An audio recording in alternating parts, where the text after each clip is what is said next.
आज हम बात करेंगे कि जैन धर्म में जैन तीर्थंकर जो भगवान होते हैं उनके नव अंगों की पूजा क्यों करते हैं। तो सबसे पहले हम बात करते हैं उनके अंगूठे की। उनके अंगूठी की पूजा इसलिए करते हैं क्योंकि भगवान जो अपने चरणों से विहार करते हैं लोगों को ज्ञान देने के लिए और केवल ज्ञान प्राप्त करने के लिए, इसीलिए उनके अंगूठी की पूजा की जाती है।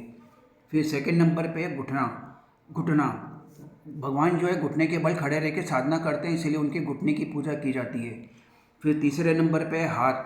हाथ की पूजा हम इसलिए करते हैं क्योंकि भगवान जो है वो दीक्षा लेने के पहले लोगों को वर्षीदान देते हैं, वर्षीदान देते हैं, इसलिए उनके हाथ की पूजा की जाती है।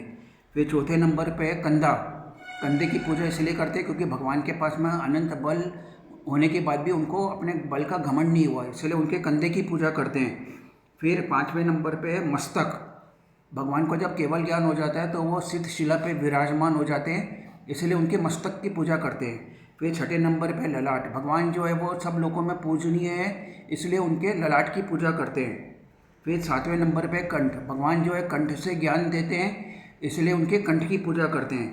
फिर आठवें नंबर पे हृदय। हृदय की पूजा हम इसलिए करते हैं क्योंकि भगवान को जो है वो मतलब उन्होंने राग द्वेष जीत लिया था, वो सबके साथ में समभाव रखते हैं और शांति का भाव रखते हैं, राग द्वेष नहीं रखते किसी के साथ, इसलिए उनके हृदय की पूजा करते हैं आठवें नंबर पे। फिर नौवें नंबर पे हम पूजा करते हैं उनके नाभि की।